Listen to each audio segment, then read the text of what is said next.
Hello friends, எல்லாத்துக்கும் வணக்கம். நான் உங்கள் டேவிட் அன்பு. இன்றைக்கி நம்ம டே 11ல் ரொம்ப முக்கியமான ஒரு பேசிக் சென்டென்ஸை பார்க்க போகிறோங்க. சரிங்களா? அதாவது இப்போ தான் நான் இங்கிலீஷ் பேச பழகிறேன் அப்படிங்கிறத அந்த கோர்ஸை பார்த்துட்ருக்கீங்க. அந்த மாதிரி ஸ்டேஜில் இருக்கவங்களுக்கெல்லாம் இந்த சென்டென்சஸ் ரொம்ப ரொம்ப முக்கியம். இதெல்லாம் நீங்கள் கற்றுக்கிட்டா தான் உங்களால் சகஜமாக எளிமையாக நீங்கள் நினைக்கிற அந்த விஷயத்தை சொல்ல முடியும். ஓகேங்களா? அதை நீங்கள் நம்ம பார்த்துருவோம் தெளிவாக. ஸோ வீடியோவை ஸ்கிப் பண்ணாமல் ஃப்ரம் ஸ்டார்ட் டு ஃபினிஷ் பாருங்கள். அப்போ தான் புரியும் உங்களுக்கு எப்போ இதை யூஸ் பண்ணணும், எந்த மாதிரி தமிழ் அர்த்தத்தில் இதெல்லாம் வெளியில் வரும் அப்படிங்கிறது உங்களுக்கு புரியும். சரிங்களா?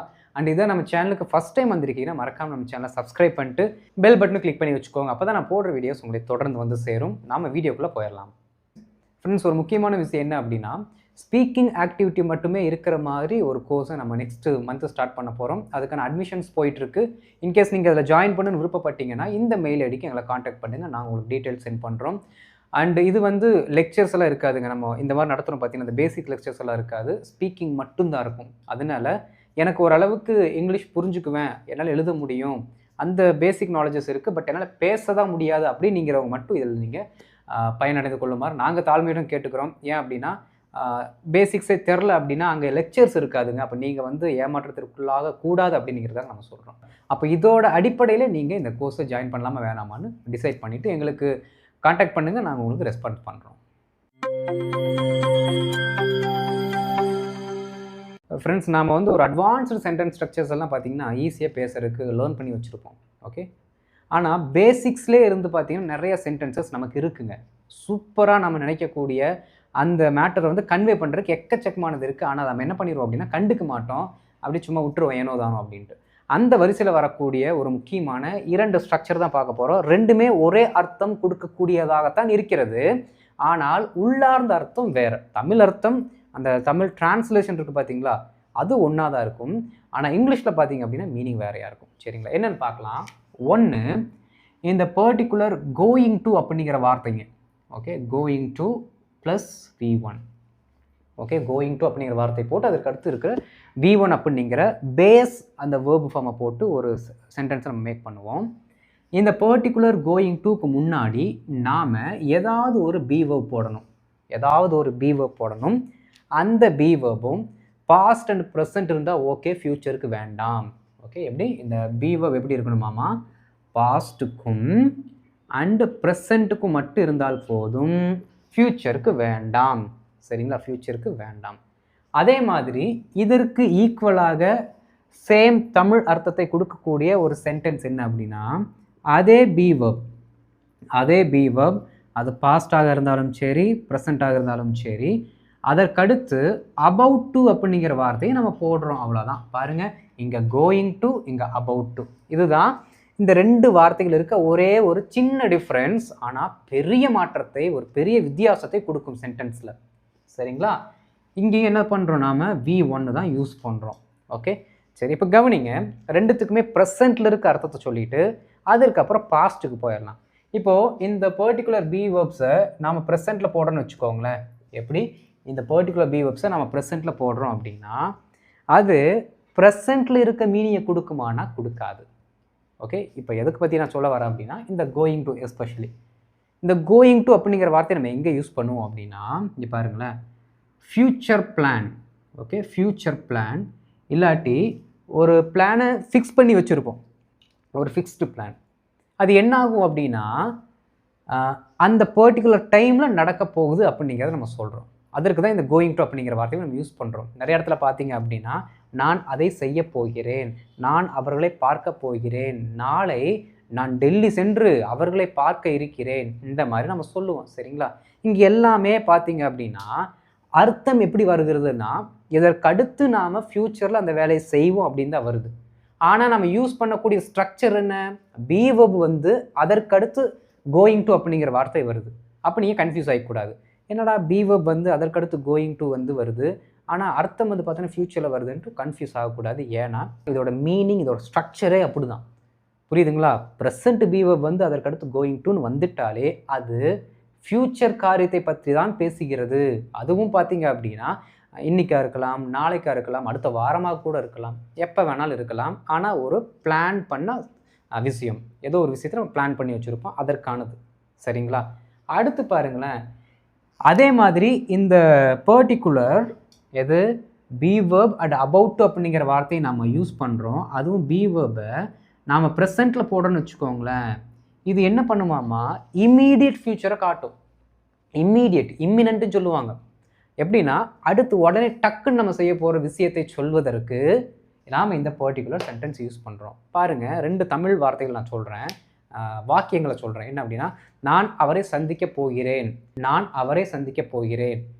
இந்த பர்டிகுலர் சென்டென்ஸை நாம் இங்கிலீஷில் 2 வகையாக எழுதலாம். ஒன்று இந்த கோயிங் டு போட்டு எழுதலாம், இன்னொன்று இந்த அபவுட் டு போட்டு எழுதலாம். 2மே போட்டிங்க அப்படின்னா நான் அவரை சந்திக்க போகிறேன் அப்படிங்கிற அர்த்தத்தை கொடுக்கும்.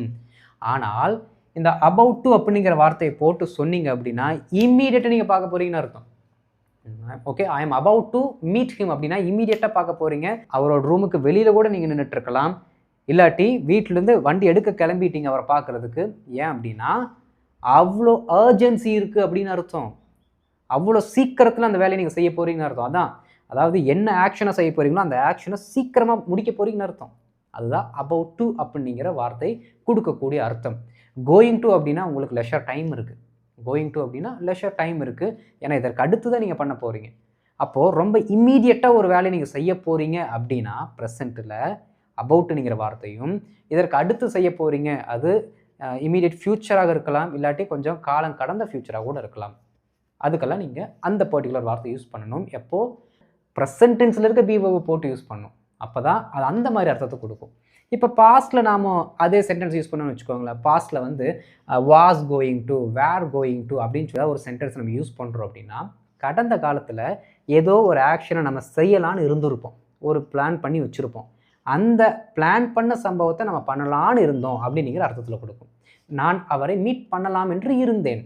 எப்படி? நான் அவரை மீட் பண்ணலான் இருந்தேன். புரியுதுங்களா? அப்போ I was going to meet him அப்படி நம்ம சொல்லணும். ஏன் அப்படின்னா அவரை மீட் பண்ணுவது நமக்கு ஒரு பிளானாக இருந்துச்சு, ஒரு ஃபிக்ஸ்டு டைமை வச்சுருந்தோம். சரிங்களா? அதுவே கடந்த காலத்தில் ஒரு இம்மீடியட் இன்சிடெண்ட்டை நீங்கள் சொல்கிறீங்க, நீ வர்றதுக்கு முன்னாடி அவரை நான் பார்க்கலான் இருந்தேன், கால் வர்றதுக்கு முன்னாடி, இப்போ உடனே வந்து நான் அவரை பார்க்கலான் இருந்தேன், அதுக்குள்ளே நீ என்னை கூட்டிகிட்டு வந்துட்டேன். உனக்கு ஃபோன் பண்ணலான் இருந்தேன், முன்னாடி வந்து நீ நின்றுட்டேன். புரியுதுங்களா? அப்போ நான் ஃபோன் பண்ணுறதுக்கு எடுக்கிறேன், ஃபோன் பண்ணலான்னு எடுக்கும்போது அவர் வந்துட்டார். புரியுதுங்களா? அப்போது பாஸ்ட்டில் நீங்கள் வாஸ் அபவுட்டுன்னு போட்டிங்கன்னா கடந்த காலத்துலேயும் அந்த ஆக்ஷனை செய்கிறதுக்கு நீங்கள் ரொம்ப க்ளோஸாக இருந்தீங்கன்னு அர்த்தம். அந்த ஆக்ஷனை பண்ணுவதற்கு நீங்கள் ரொம்ப ரொம்ப க்ளோஸாக இருந்தீங்க அப்படின்னு அர்த்தம். புரியுதுங்களா நண்பர்களே? அப்போது இந்த மாதிரி சென்டென்சஸை நம்ம அதிகம் என்ன பண்ணணும் அப்படின்னா நம்மளோட ஆங்கில வார்த்தைகளில் ஆங்கில வாக்கியங்களை அடிக்கடி போட்டு பேசணும் ஃப்ரெண்ட்ஸ். அப்போ தான் பார்த்தீங்கன்னா உங்களுக்கே ஒரு கேஷுவலாக நீங்கள் பேசுகிற மாதிரி, ஃப்ளோவாக பேசுகிற மாதிரி ஒரு ஃபீல் வரும். எத்தனை நாளைக்கு ஒரு ஸ்டேட்மெண்ட்டை கற்றுக்கிட்டு அந்த ஸ்டேட்மெண்ட்டாக சொல்லிட்டு இருந்தீங்க அப்படின்னா உங்களுக்கு ஒரு கான்ஃபிடென்ட் வரவே வராது. என்னடா நம்ம மனப்பாடம் பண்ணி பேசுகிற மாதிரி இருக்கே அப்படிங்கிற ஒரு ஃபீல் இருந்துக்கிட்டே இருக்கும். அப்போ இந்த மாதிரி பார்த்தீங்கன்னா சில சென்டென்சஸ் எல்லாத்தையும் நம்ம அண்டர்ஸ்டாண்ட் பண்ணி நேரத்துக்கு தகுந்தாற்போல் பேசிட்டு போயிடணும். புரியுதுங்களா? இவ்வளோ தான் இதோட கான்செப்டே, ஆனால் ரொம்ப எஃபெக்டிவ். இப்போ இதற்கான ஒரு சில எக்ஸாம்பிள்ஸ் பார்க்கலாம். சரிங்களா ஃப்ரெண்ட்ஸ்? இப்போ ஒரு சில ஈஸியான எக்ஸாம்பிள்ஸ் நான் எழுதியிருக்கேன் பாருங்கள். இது பார்த்தீங்கன்னா ப்ரெசென்ட்டில் மட்டுமே நம்ம யூஸ் பண்ணக்கூடிய சென்டென்சஸ் போடுறோம். சரிங்களா? எக்ஸாம்பிள்ஸும் மேலே இருக்குது பாருங்கள். B verbs plus going to plus V1. அடுத்து பி வேர்ப்ஸு கோயிங்க்கு பதில் அபவுட்டுங்கிற வார்த்தை மட்டும் போடுறோம், மறுபடியும் ஒரு பேஸ் ஃபார்ம். சரிங்களா? பாருங்கள், நான் மாலை 5 மணிக்குள் இந்த ஐஸ்கிரீம்களை விற்க போகிறேன். அதாவது ஒரு பெட்டி நிறைய ஐஸ்கிரீம் இருக்குது, அதை சாயங்காலம் 5 மணிக்குள்ளே விற்க போகிறேன் அப்படின்னா ஃப்யூச்சரில் ஒரு டைமை நம்ம ஃபிக்ஸ் பண்ணி வச்சுட்டோம், ஒரு பிளானை ஃபிக்ஸ் பண்ணி வச்சுட்டோம், அந்த பர்டிகுலர் டைமில் நம்ம அந்த வேலையை செய்கிறோம் அப்படிங்கிற மாதிரி நம்ம சொல்கிறோம். சரிங்களா? அப்போ இதற்கு நம்ம சிம்பிளாக தெரியும், ஏன்னா போன ஸ்லைடில் கிளியராக பார்த்துட்டோம். என்ன அப்படின்னா கோயிங் டு அப்படிங்கிற அந்த பர்டிகுலர் ஃப்ரேஸை தான் நம்ம இங்கே யூஸ் பண்ணணும், அந்த வேலையை நம்ம செய்ய போகிறோம் அப்படின்ட்டு. பாருங்கள், நான் மாலை 5 மணிக்குள் இந்த ஐஸ்கிரீம்களை விற்க போகிறேன். நண்பர்களே, நம்ம பிகினர்ஸாக இருக்கும் பொழுது பார்த்தீங்க அப்படின்னா நாம் எப்படி சென்டென்ஸை மேக் பண்ணணும்னா எந்த சென்டென்ஸை நீங்கள் ஸ்டார்ட் பண்ணாலும் ஃபஸ்ட்டு சப்ஜெக்ட் இருக்கான்னு பாருங்கள், அதற்கடுத்து வேர்ப் இருக்கான்னு பாருங்கள். இப்படி என்ன பண்ணணும்னா அழகாக ஸ்ட்ரக்சர்டு என்ன பண்ணுங்கன்னா ஒவ்வொரு சென்டென்ஸாக மேக் பண்ணி பழகணும். சரிங்களா? வாங்க, அப்போ ஒரு சென்டென்ஸோட ஸ்டார்டில் என்ன இருக்கணும்? வேலையை செய்கிற ஒரு சப்ஜெக்ட் இருக்கணும். யார் ஆக்ஷனை செய்கிறாங்களோ அந்த சப்ஜெக்ட் இருக்கணும். இங்கே ஆக்ஷனை செய்கிறவர் யாருன்னா நான் அப்படிங்கிற அந்த நவுன். அப்போ அவருக்கு என்ன போடலாம் அப்படின்னா ஐ. உடனே பார்த்தீங்க அப்படின்னா இந்த பர்டிகுலர் நவுனுக்கு ஏற்ற பி வெர்ப் போடணும். பாருங்கள், விற்க போகிறேன் அப்படின்னு தான் இருக்குது. அப்போது அது ப்ரெசண்ட்டில் இருக்க ஃபார்முலா தான் நம்ம ஆல்ரெடி பார்த்துருக்கோம்.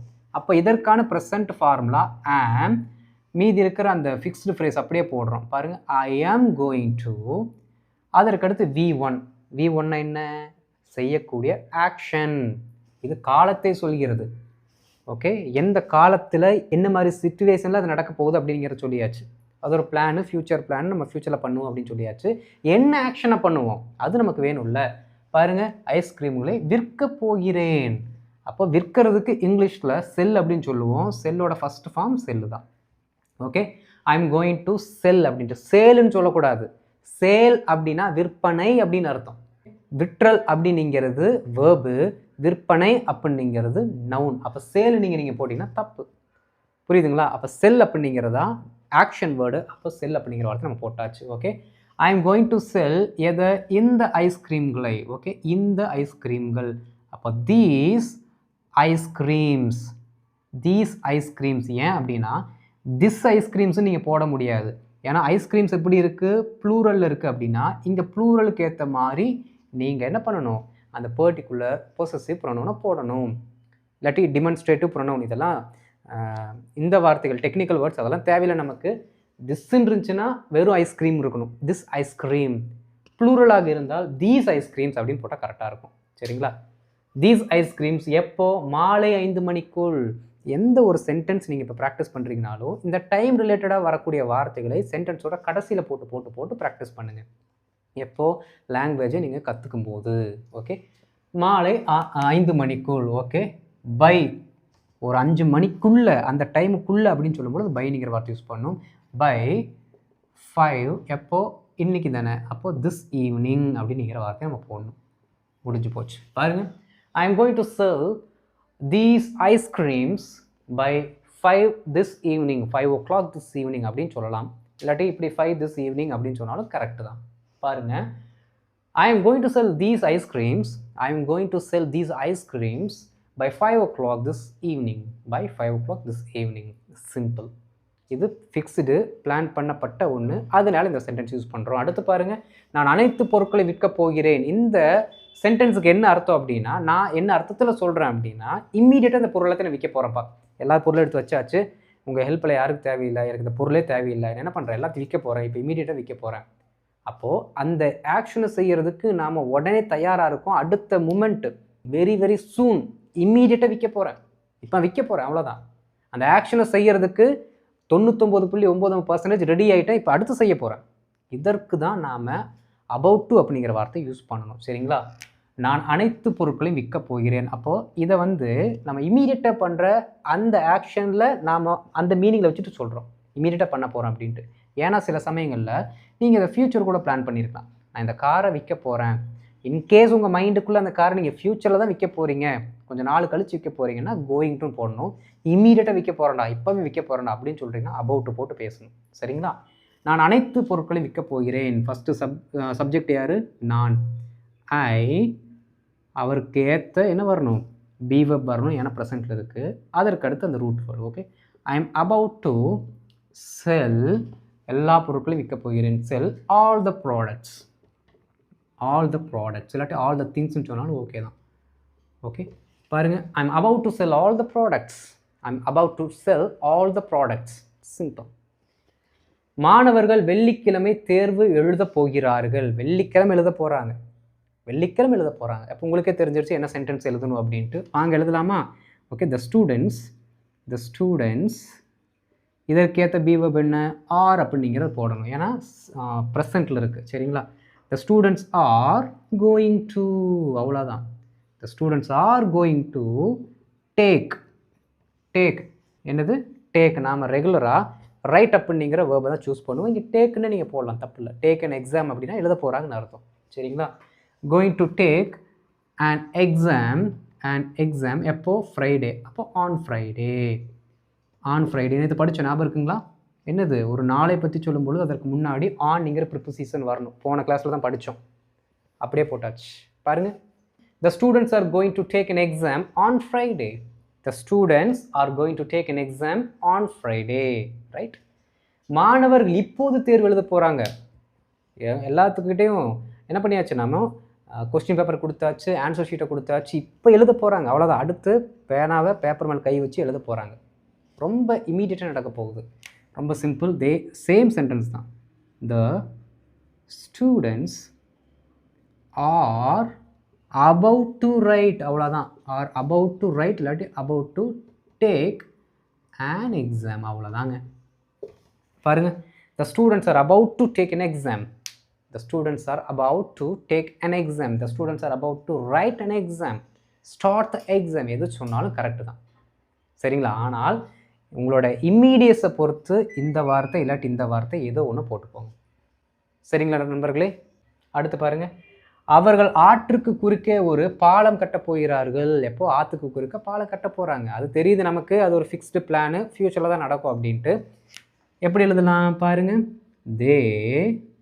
தே are going to, very good, they are going to கட்ட போகிறார்கள், பில்ட் அ பிரிட்ஜ்.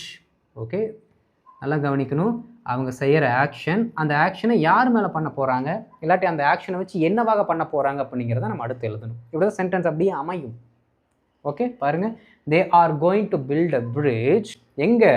ஆற்றுக்கு குறுக்கே. குறுக்கே அப்படின்னா அக்ராஸ், ஆற்றுக்கு குறுக்கே, அக்ராஸ் த ரிவர், அவ்வளோதான். Simple. They are going to build a bridge across the river. They are going to build a bridge across the river.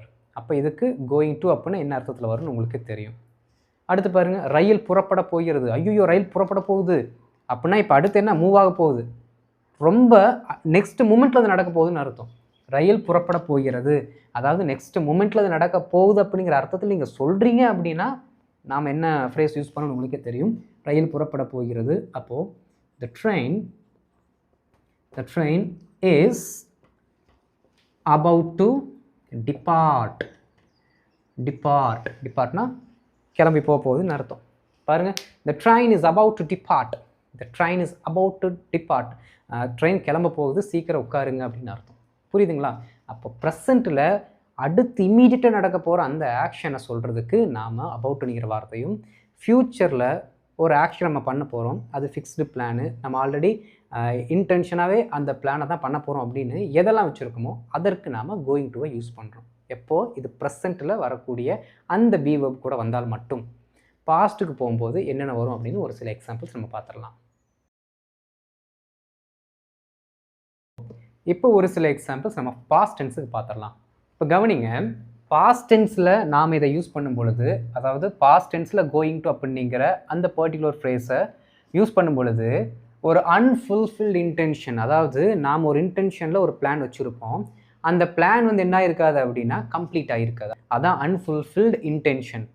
ஏதோ ஒன்று பிளான் பண்ணியிருப்போம், ஆனால் அது நடக்கிறதுக்கு முன்னாடி நாமளே அதை கைவிட்டிருப்போம், இல்லாட்டி வேறு ஏதாவது இன்சிடென்ட் நடந்து அது நம்மளை என்ன பண்ணியிருக்கோம்? ஸ்டாப் பண்ணியிருக்கோம். ஒன்று. அடுத்து பார்த்தீங்கன்னா, இந்த அபவுட் டு அப்படிங்கிற இந்த வார்த்தையை எதுக்கு நம்ம யூஸ் பண்ணுறோம் பாஸ்டில்? வேர்ஜ் ஆஃப் டூயிங் சம்திங், அதாவது ஒரு ஆக்ஷனை செய்கிறதுக்கு அந்த டைமோட எட்ஜில் நிற்கிறோம், அடுத்து செய்ய போகிறோம். ஆனால் அப்படி அதை செய்வதற்கு முன்பாக இன்னொரு ஆக்ஷன் வந்து அதை தடுத்து விட்டது அப்படின்னு அர்த்தம். அப்போ ரெண்டுத்தையுமே ஏதோ ஒன்று தடுத்து அந்த இன்சிடெண்ட்டை நடக்காமல் பண்ணிருச்சு அப்படிங்கிறத நம்ம புரிஞ்சுக்கிறோம். அப்போ பாஸ்டில் கோயிங் டுவாக இருந்தாலும் சரி, அபவுட் டுங்கிறதாக இருந்தாலும் சரி, ஒரு விஷயத்தை நம்ம பண்ணலாம்னு இருந்தோம், ஆனால் ஏதோ ஒன்று தடுத்துருச்சு. ஒரு விஷயத்தை இம்மீடியட்டாக பண்ணலான் இருந்தோம், அதையும் ஏதோ ஒரு விஷயம் தடுத்துருச்சு. இதுதான் நீங்கள் புரிஞ்சுக்கணும், சரிங்களா? வாங்க. மாணவர்கள் போராடலாம் என்று இருந்தார்கள், ஆனால் பிரச்சனை தீர்க்கப்பட்டது. ஸ்டூடெண்ட்ஸு ஒரு போராட்டத்தை போட்டுடலாண்டா அப்படின்னு பிளான் பண்ணி வச்சுருந்தாங்க, ஆனால் அதுக்கு முன்னாடி என்ன பண்ணிட்டாங்க? அந்த பிரச்சனையை முடிச்சுட்டாங்க. ரொம்ப சிம்பிள். பாருங்களேன், த ஸ்டூடெண்ட்ஸ் இது வந்து ப்ளூரல் இருக்குது. அப்போ பாஸ்ட் டென்ஸுக்கு பாஸ்டோட பி வெர்ப் போடணும், வேர். சரிங்களா? The students were going to போராட்டத்திற்கு, அதாவது போராட்டத்திற்கு நம்ம ஒரு வார்த்தை வச்சுருக்கோம். போராடுதல் அப்படிங்கிற அந்த வேர்புக்கு ப்ரொட்டஸ்ட் அப்படிங்கிற வார்த்தை யூஸ் பண்ணும். ஓகே, ப்ரொட்டஸ்ட், போராடு. புரியுதுங்களா? போராளிகள் அப்படின்னா ப்ரொட்டஸ்டன்ஸ் அப்படின்னு சொல்லுவாங்க. ஓகே, பாருங்கள், the students were going to protest, மாணவர்கள் போராடலாம் என்று இருந்தார்கள், ஆனால் பிரச்சனை தீர்க்கப்பட்டது. Okay, but the problem was solved. Was solved. Okay, பாருங்கள் இப்படி பண்ணலான் இருந்தாங்க இன்டென்ஷனு, ஆனால் இப்படி தீர்த்து வச்சுட்டாங்க. பார்த்தீங்களா, பிரச்சனை என்ன பண்ணிட்டாங்க, தீர்த்து வச்சதுனால இந்த ஆக்ஷன் நடக்கலை. எப்படி, அந்த பிரச்சனையை அவங்க முடிச்சு வச்சதுனால இந்த ஆக்ஷன் நடக்கலை, அது நின்று போச்சு, அவ்வளோதான். அடுத்து பாருங்கள், அவர்கள் ஆவணங்களில் கையெழுத்திட இருந்தார்கள். டாக்குமெண்ட்டில் சைன் போடுறதுக்கு இருந்தாங்க, ஆனால் வழக்கறிஞர் தடுத்துட்டார். புரியுதுங்களா, அட்வொகேட்டு தடுத்துட்டார். இல்லாட்டி என்ன இருக்கும், சைன் போட்டிருப்பாங்க. இப்போ இம்மீடியட்டாக நடந்த ஒரு இன்சிடெண்ட். நல்லா கவனிக்கணுங்க, இது எது இம்மீடியட்டாக நடந்துச்சு, எது இம்மீடியட்டாக நடக்கலை அப்படிங்கிறது நாம தான் ஃபிக்ஸ் பண்ணிக்கணும். புரியுதுங்களா, ஏன்னா எனக்கு இம்மீடியட்டாக இருக்கக்கூடிய ஒரு இன்சிடெண்ட் உங்களுக்கு இம்மீடியட்டாக இருக்குன்னு அவசியம் கிடையாது. அப்போ எந்தெந்த சென்டென்ஸுக்கு நீங்கள் அபவுட்டு போடுறீங்களோ அந்த இடத்துல இம்மீடியட்ஸி இருக்குன்னு அர்த்தம். கோயிங் டு போடுறீங்க அப்படின்னா அந்தளவுக்கு இம்மீடியட்ஸி கிடையாது, ஆனால் அதற்கு அடுத்து நடக்கலாம் இருந்துச்சுன்னு அர்த்தம். அது நீங்கள் தான் டிசைட் பண்ணிக்கணும். சரிங்களா, ரைட். அவர்கள் ஆவணங்களை கையெழுத்திட இருந்தார்கள். ரொம்ப simple, they were. Okay, they were about to sign, இதில் டாக்குமெண்ட்ஸில் sign on the documents. Okay, on the documents. சரிங்களா, ஆவணங்களில் கையெழுத்திட இருந்தார்கள், ஆனால் வழக்கறிஞர் அவர்களை தடுத்தார். But the advocate stopped them. தடுத்தார் அப்படின்னா ஸ்டாப்டு தெம். ரெண்டுத்துலேயுமே பாஸ்ட்டு தாங்க வரணும். ஏன்னா கடந்த காலத்தில் நடந்த சம்பவத்தை பற்றி பேசுகிறோம் அப்படின்னா அதற்கு ரிலேட்டடாக வரக்கூடிய அடுத்த சென்டென்ஸும் பாஸ்ட்டில் இருந்தால் தான் மீனிங் கரெக்டாக வரும். அதனால் இங்கேயும் பாஸ்ட்டு, இங்கேயும் பாஸ்ட்டு, இங்கேயும் பாஸ்ட்டு, இங்கேயும் பாஸ்ட்டு. இப்படி தான் பார்த்தீங்கன்னா சென்டென்ஸில் ஒரே மாதிரி அந்த டென்சஸ் வர மாதிரியே நீங்கள் ப்ராக்டிஸ் பண்ணிங்கன்னா ஈஸியாக இருக்கும். பிகினிங்கில் நீங்கள் பண்ண வேண்டிய ஒரு பில்லரே பார்த்தீங்கன்னா இதுதான். இந்த பில்லரை தான் ஸ்டார்டிங்கில் பண்ணணும். அதுக்கப்புறம் தான் கொஞ்சம் கொஞ்சமாக என்ன பண்ண முடியும், உங்களால் சரியான ஒரு ரூஃபை போட்டு வீட்டை அழகாக கட்ட முடியும், ஒரு அலங்காரமான வீட்டை கட்ட முடியும். எப்போது, இந்த மாதிரி பேசிக்ஸு சூப்பராக கரெக்டாக ப்ராக்டிஸ் பண்ணால் மட்டும்தான். ஓகே, பாருங்கள், they were about to sign on the documents but the advocate stopped them. நான் உனக்கு முக்கியமான ஒன்றை சொல்ல இருந்தேன். ஐயோ டே, உங்கள்கிட்ட ஒன்று சொல்லான் இருந்தேன்டா, உங்கள்கிட்ட ஒன்று சொல்லான் இருந்தேன், முக்கியமான விஷயம் சொல்லான் இருந்தேன், அதுக்குள்ளே நீ போயிட்ட. ஏதோ ஒன்று நடந்திருக்கு, ஆனால் அந்த விஷயத்தை நம்ம செய்யலான் இருந்தோம், இம்மீடியட்டாக பண்ணலான் இருந்தோம். ஓகே, ரொம்ப simple. I was about to tell you one thing. ஒரு விஷயம் தானே, அப்போ one thing. Okay, I was about to tell you one thing. ஏதோ சொல்லான்னு வந்தீங்க, நம்ம மற்றவங்ககிட்ட கேட்போம்ல, சார் நீங்கள் ஏதோ சொல்ல வந்தீங்க அப்படின்னு அவர் சொல்ல வந்துட்டார். அப்போ நிறுத்திட்டார், டக்குன்னு வாய் வரைக்கும் வந்துருச்சு, நிறுத்திட்டார். இப்போலாம் நம்ம நிறைய இடத்துல சொல்லுவோம், சார் ஏதோ சொல்ல வந்தீங்க, மேடம் நீங்கள் ஏதோ சொல்ல வந்தீங்க, இப்படிலாம் நம்ம சொல்லுவோம். இது எப்படி ஆங்கிலத்தில் சொல்லலாம் அப்படின்னா, madam you were about to say something. எங்கே போகலான் இருந்தீங்க, எங்கே போகலான்னு ரெடியாக இருந்தீங்க, வீட்டுக்கு வெளியில் வரைக்கும் வந்தீங்க, அதுக்கப்புறம் இருந்துட்டீங்க. You were about to go somewhere else. புரியுதுங்களா ஃப்ரெண்ட்ஸ், இதுதான் இதோட அர்த்தம். கரெக்டாக ப்ராக்டிஸ் பண்ணணும். சரிங்களா, ரைட். அவள் அழ இருந்தால், அப்படியே அப்படியே கண்ணில் இங்கெல்லாம் தண்ணி வந்துருச்சு, அடுத்த செகண்டு தண்ணி வந்திருக்கணும், ஆனால் கண்ணீரை அடக்கி கொண்டாள். ஓகே, சேம் அர்த்தம் தான். வாங்க, she was about to cry. இருப்பினும், பட்டே தான். ஓகே, ஆனால் இருப்பினும் எல்லாம் ஒரே அர்த்தம் தான். பட் கண்ணீரை அடக்கி கொண்டாள். She held back her tears. Okay, கண்ணீரை அடக்கி கொள்ளுதல்னா ஹெல்ட் பேக். அந்த வார்த்தையை நீங்கள் யூஸ் பண்ணி பழகிக்கோங்க, ஒரு நல்ல ஃப்ரேசல் வேர்ப். Held back. பாருங்கள், she was about to cry but she held back her tears. Simple. அவர்கள் போட்டியை பார்க்கலாம் என்று இருந்தனர், ஆனால் வேலை இருந்தது. ஒரு பிளான் பண்ணியிருக்காங்க, சாயங்காலம் மேட்ச் பார்த்துடலாண்டா அப்படின்ட்டு எல்லாருமே அந்த வேலையை செய்யலான்னு ஒரு பிளான் பண்ணாங்க. அதுதான் அவங்களோட இன்டென்ஷனு. ஆனால் அது கம்ப்ளீட் ஆகலை. ஏன் கம்ப்ளீட் ஆகலை? ஆனால் அவங்களுக்கு இன்னொரு வேலை இருந்துச்சு. எழுதலாங்களா? பாருங்கள், தே were going to watch the match. Okay, ஆனால் பட் அவர்களுக்கு வேலை இருந்தது. தே had work.